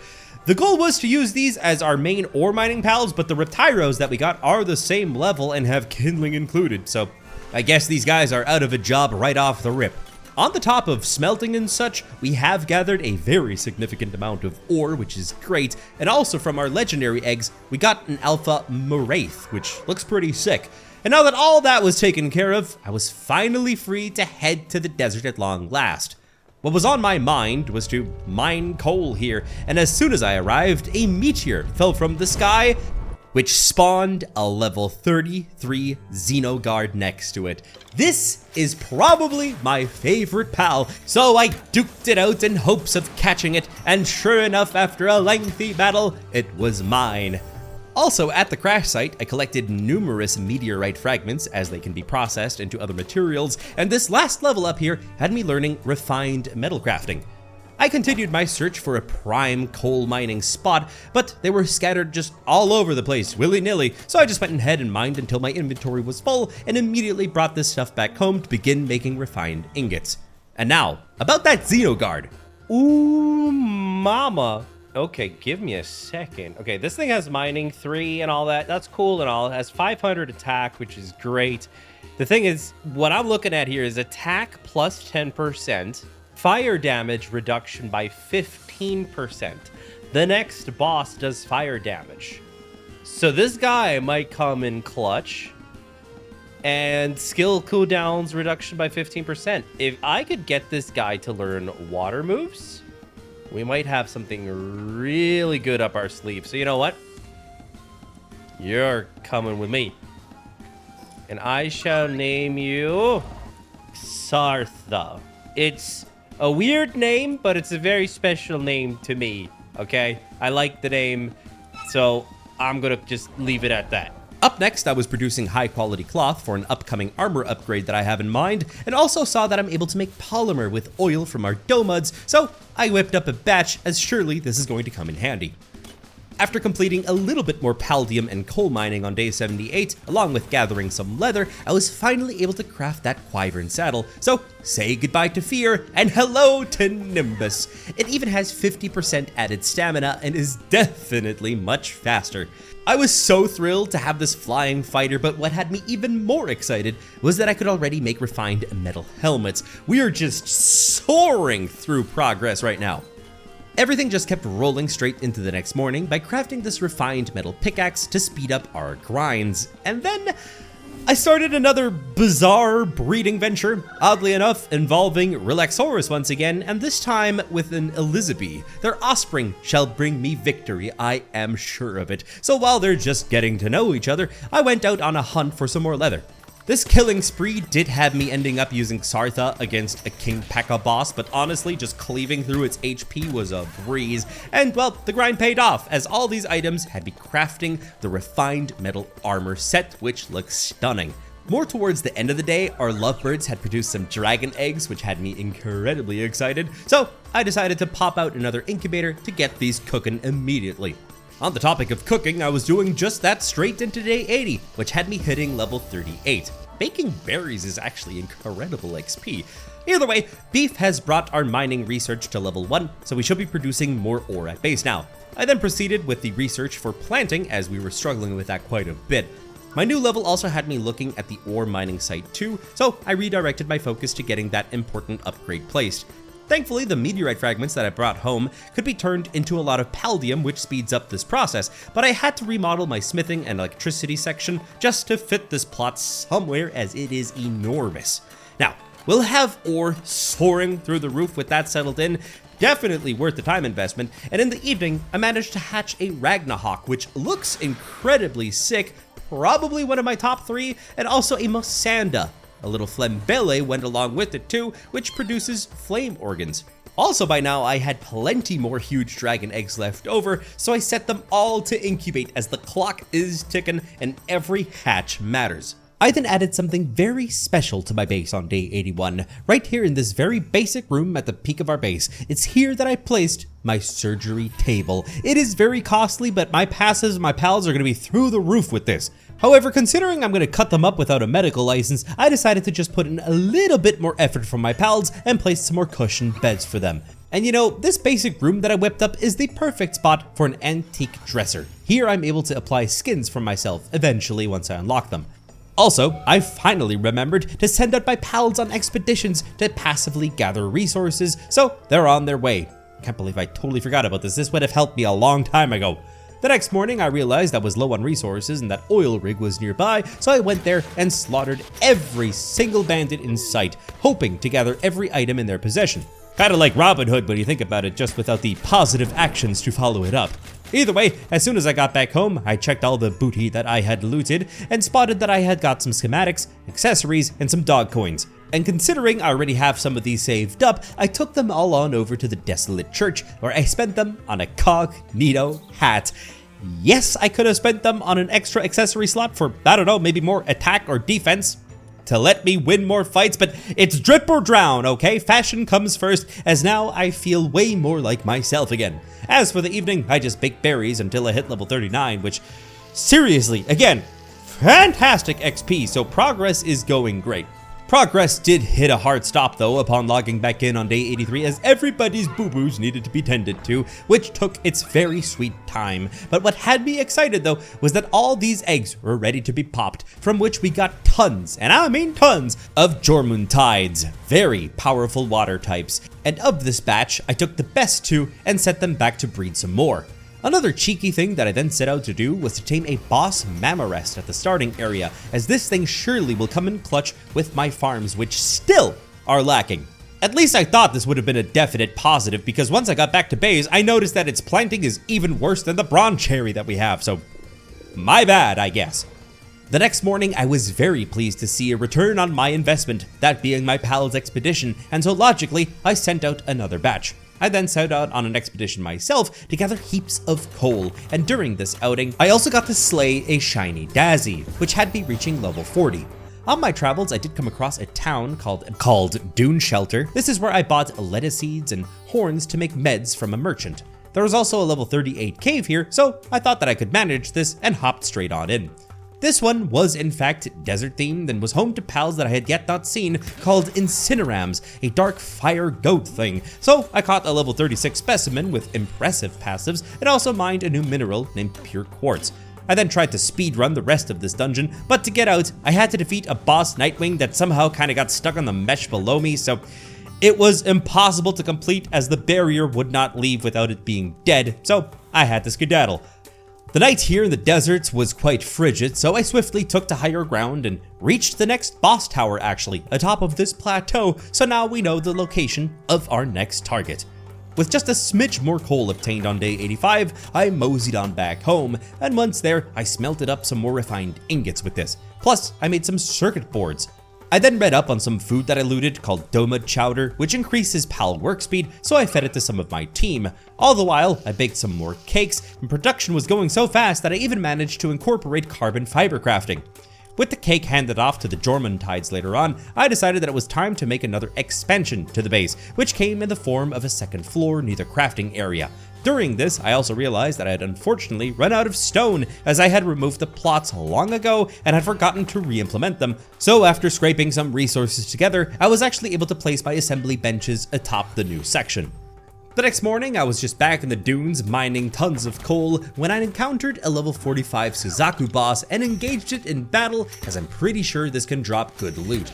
It was barely even tickled by my special compound bow, and to top it all off, I ran out of arrows midway through the fight while being on fire. So from that point forward, I basically had Zartha do the rest, as it is very resistant to fire. I'm just glad we got this before the upcoming boss. That kill leveled me up yet again, which I was very pleased with, and I then returned back home to process all of this coal. And once that was done, I was able to start crafting the Pal Sphere bench at tier 2. This was finalized first the next morning, and now I can craft Ultra Spheres here. My priority though was first to touch up the farm, as it was still quite suboptimal, and also found the space now to actually replace the stone plot, the lack of which had been causing me quite some problems with all of my crafting. I then began to craft my first batch of Ultra Spheres with a very specific purpose, as I took these to a Jormuntide boss at a lake to potentially catch it. As I was setting up my skills for the fight, somehow this beast lost half of its health. Till this day, I have no idea how that happened, but honestly, I wasn't complaining. One hit removed my entire shield. No surprise there, really. Oh, it's doing something. Oh, I'm almost dead. I'm basically dead. I'm basically dead. Nimbus, I don't think we got this. I should have brought an electric type, to be honest.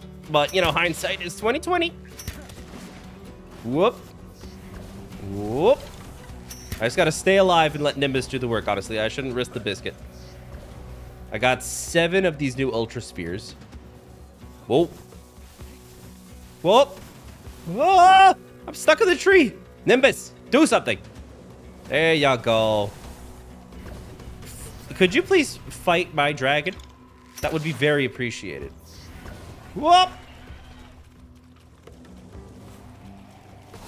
right. That's last hit, I think. Boom.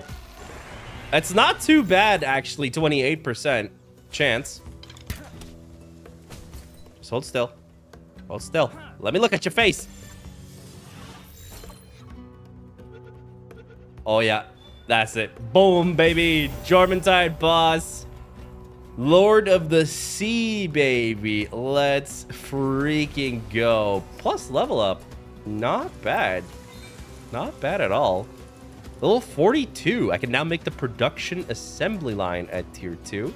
I'm happy. This thing is going to be huge for our progress because I want to fuse everything into this dude. As nighttime set in, I figured that since I'm here at the lake, I might as well grind some Pal fluids, as there's plenty of water types here. I just continued to explore into day 88, and after finding 2 Memogs, I was led astray and into the middle of nowhere because I was desperate for more dog coins for them upgrades. They may or may not have escaped my grubby grasp, so after that whole mess, I skedaddled back home, where I popped a pal with the noble skill into my party for a very specific reason, as I went to sell a whole bunch of my items with this one, as the noble skill makes my stuff worth more, and I was slowly stocking up my money for surgeries. I still need quite a bit of funds after that, so I decided to pop the Alpha Jormuntide into my party and set out with it to likely my most dangerous fight so far against a boss Blazamut, as it can drop an assault rifle schematic. So I really hope we get it on first try. The Cursed Tyrant. Probably Chaotic's favorite tame. That's a spirit animal right there. But sad for it, it's gotta die, okay? I got my Sea Emperor right here. Lord of the Sea trait. 20% increase to water attacks. And he's got that on deck. So, here we go. My bow doesn't even really tickle him. Oh, yeah, but that definitely does some damage right there. Not bad at all. Oh, just slithering like a sneaky little snake. You know what? With this ginormous Jormuntide, I'm not even worried anymore. You know, but come back out there. Come back out. Whoa. The attacks are flashy. Blazamut's design, honestly, is so cool as well. No.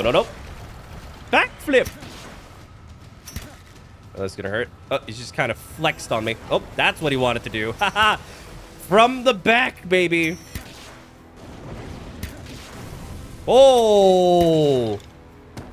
Holy crap. Okay, that did a lot of damage to Jormuntide. You know what? I might have to do a switch. Just so that Jormuntide can regain some HP, honestly.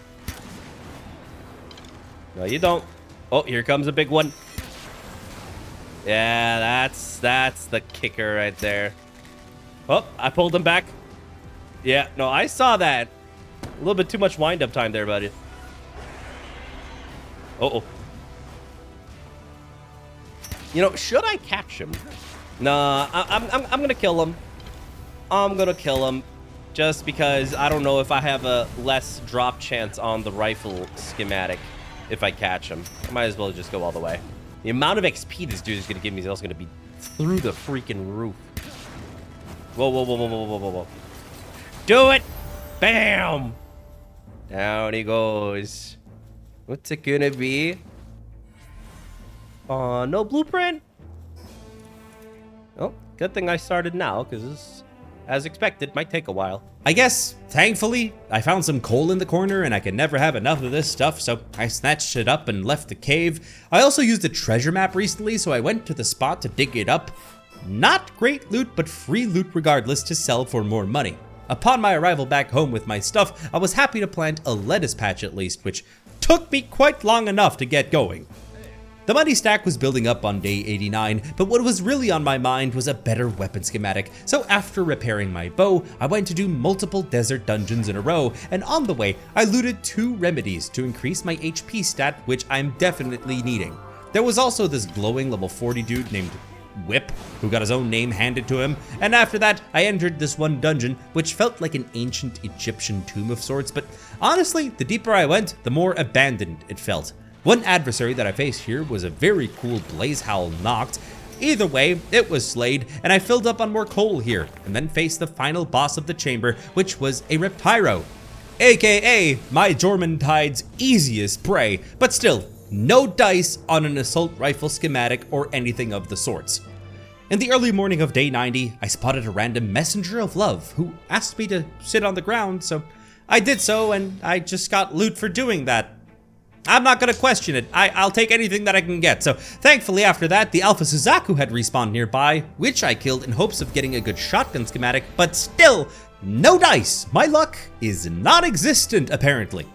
I then waddled on down to the settlement and got myself another hefty chunk of change, which was just enough to be able to add my first surgery upgrade to our giant sea snake. Our investments are definitely paying off, as I did not hesitate at all to give him the ferocious ability. That seals the deal though. This one is going to be our main fighter for the next tower boss, so I began the process of condensing all of my spares from breeding into it. However, I was 1 short to get to the first star, so I had no other choice but to go back to the boss one, which had already respawned, duked it out with him for a while, eventually captured it, and then finalized the condensation on mine. And considering I'm pulling out all the stops to make it as powerful as I possibly can, I might as well slap some souls onto this bad boy to increase its stats even further beyond. Once I was restocked and ready to go on day 91, I was very pleased and shocked to see I could also produce heat-resistant refined metal armor, so of course I have to go make that, so I'm back to more coal grinding yet again. So once I had enough of that, I went to go pay Blazamut another violent visit, as I was really desperately wanting that rifle schematic, but after making short work with him, I was sadly not so lucky. So as I questioned what my next best step would be, I figured to head on over to an island even further out in the waters, a snowy one, as quartz is something that I'm having trouble finding, and apparently it spawns there. So the next morning, I began to inspect this place called the Astro Mountain, weary as to not unequip my torch as to not freeze to death. Regardless, some areas were just completely off limits to me, as I didn't bring my cold undershirt, but luckily, at the bottom near the coast, there were just a couple of quartz nodes for me to pluck. Enough for little old me to fill up my inventory at least. So once I cautiously had my bag filled to the brim, I made my trip up the hill once it was a bit warmer, as at the top is a fast travel point, so that I don't have to make this flight all the way back here in case I get to this tower or to get more quartz. So once I reached the summit, I went back home and began mass producing circuit boards with this material. And all that grinding also got me a huge advancement, the assembly bench tier 2, and I was ecstatic that I had everything needed to make a hyper shield here. Aside from this hopefully keeping me alive, I really hope that this boost gun that I discovered comes in clutch in the upcoming boss fights to make my pals even stronger. On day 93, I set out to catch another Xenoguard and grinded for some more coal too. All of this led me to craft a standard assault rifle, not one from a good schematic, big Sag, So I was just pumping out as much rifle ammunition as I possibly could with my resources, so while that's being done, I hopped into a regular dungeon and picked it clean of mushrooms and sulfur. After that ammo was done crafting, these mushrooms were then turned into PAL recovery grenades on day 94. I just find it hilarious that items like these exist in video games because it's literally a military grade explosive and you just go like, here, take some ibuprofen! Either way, for the remainder of the day, I was intensely focused on making more ammunition and to replenish our ever-dwindling food supplies, which yes, I still haven't fully gotten under control, but I also wanted to get every crafting pal to help with the ammunition production to make it faster, but this gosh darn Masanda was way too desperate to clap some more sea snake cheeks in the pen. Day 95 was another upkeep day, just making sure everything was flowing, but besides the bullet and food making, I got another 50,000 coins together, and you bet your sweet bippity I added another skill that gives another 10% attack to my Jormuntide, and this dude is definitely going to need a name, and I think Riptide does him justice, so that's what we'll call him. And last but not least for the day, I did remember to make medicine, but I only could make one low-grade healing potion, so this fight is going to be a bumpy ride. It was at mid-morning of day 96 when I had all my stuff together and started heading out to this scorching hot battle in the desert. I also managed to snatch up a supply drop before getting to said fight, and actually 2 might elixirs were looted, and in case I die, I can also make some better heat-resistant armor for another try. Very nice, but enough dilly-dally, it's time to fight. Okie dokie, everybody. Here we are, the PIDF tower. My gear ain't great, okay? I'm fully aware of that, but I got that refined heat metal, and I got that hyper shield. I got my compound bow, and I got an assault rifle in case it helps. Mainly for Riptide, I'm gonna try and use the boost gun to boost him up and keep him in the fight with the PAL recovery grenade. But in case that isn't enough, from just trying to mainly using Riptide, we will swap to Xartha just to tank for a little bit until Riptide has regained a little bit more health. And that's kind of the whole plan. That's it. So here he is, the man in question, the corrupt leader of the PIDF. Now, here's the thing. I have no doubt that I am going to lose here. Let's just put that up on the board. Okay? He's got money, looks, and a freaking amazing looking Firebird, okay? I can't compete with that. Like, Riptide is cool, but he could fly. And I've prepared my moves for this, but Marcus and Phalaris is going to be one doozy of a freaking fight. So, here we go. Riptide, away! So anyways, I just started blasting. You know what? Let's just get the boost gun out immediately. There. Stats are boosted. Okay. Yeah. It's just purely vitamins. That's all that was in there. It's just vitamins. Oh, he does have electric damage, right? And that can really screw over Riptide, honestly.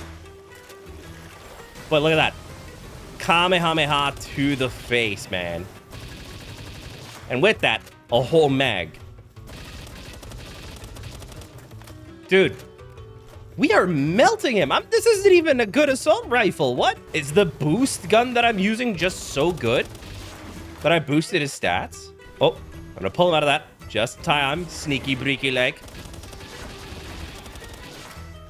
Oh, that kind of jabbed something up something.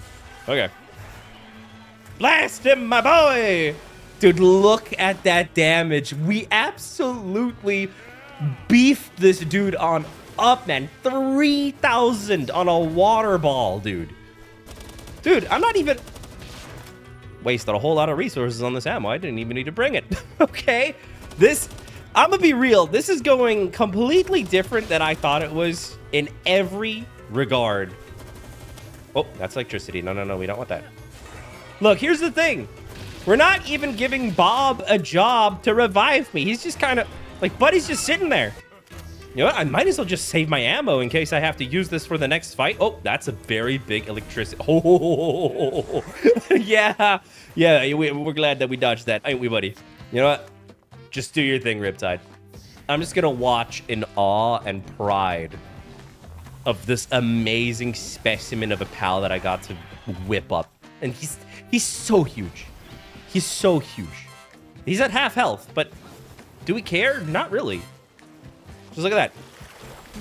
Boom. Thousands of damage. Boom, is dead. My man. What? That was the easiest fight. So here's the thing, my people.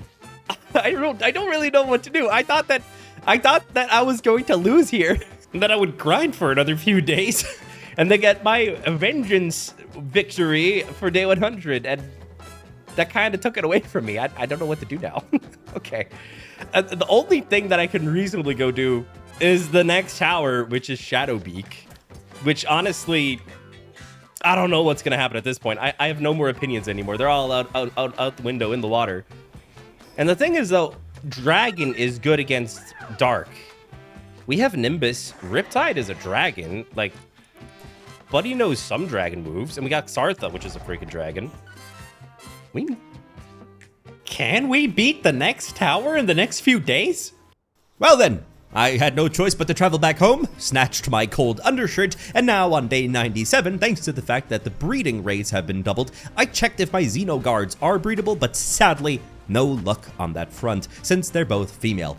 I then quickly rushed to do another very quick coal run to scrounge together some bits of ammo, and then popped back again to the coal fields as I remembered that I still had to make cold-resistant refined armor, and for said armor, I was also having to grind ice organs and leather all throughout the evening.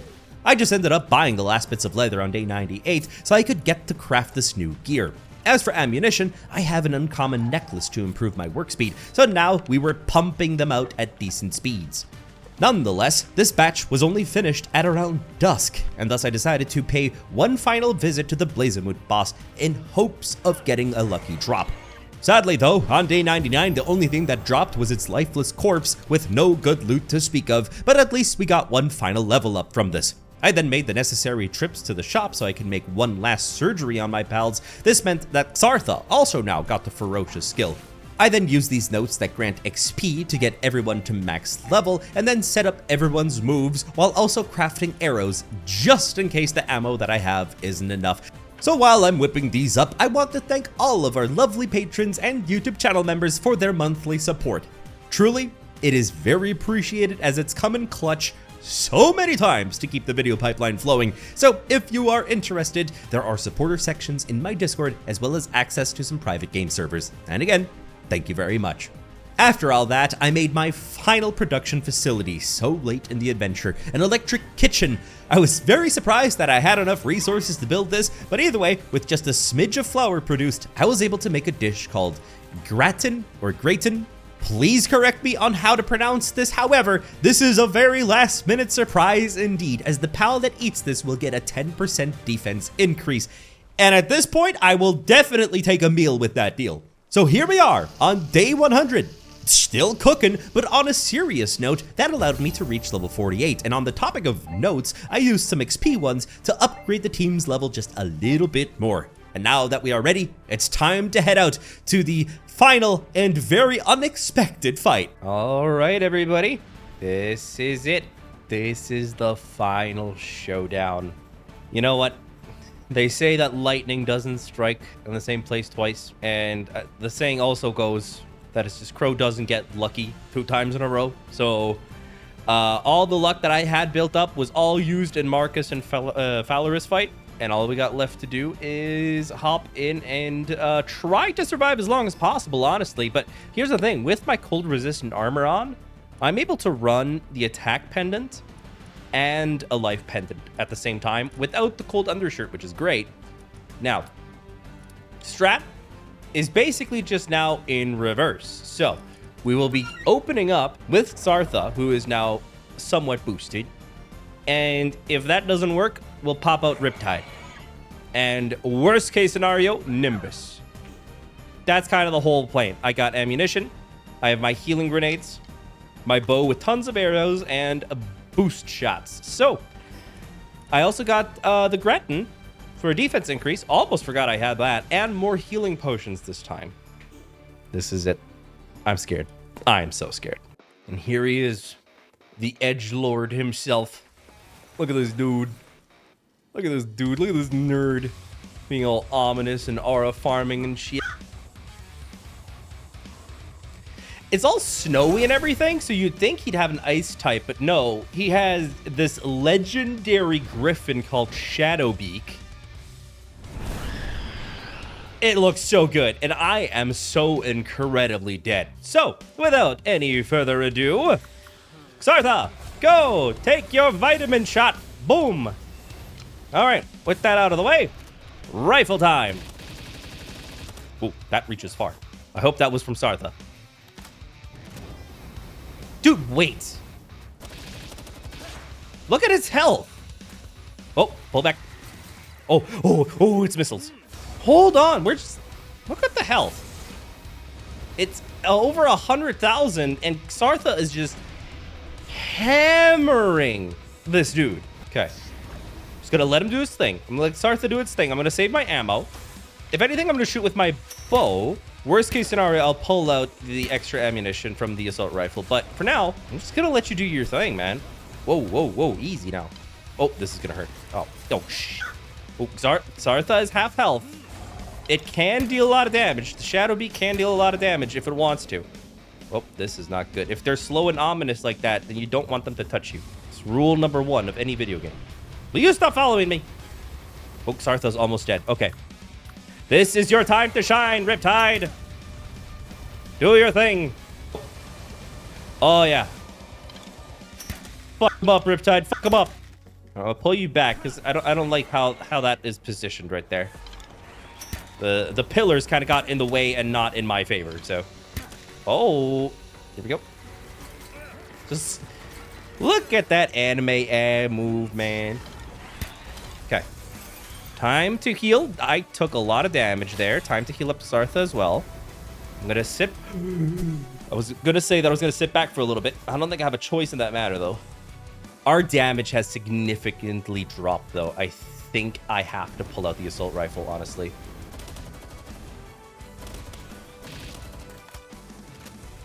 Okay, Riptide is basically dead. So what we're gonna do is we're gonna pop Xartha and use what I came prepared with. Healing grenade, go! Whoa.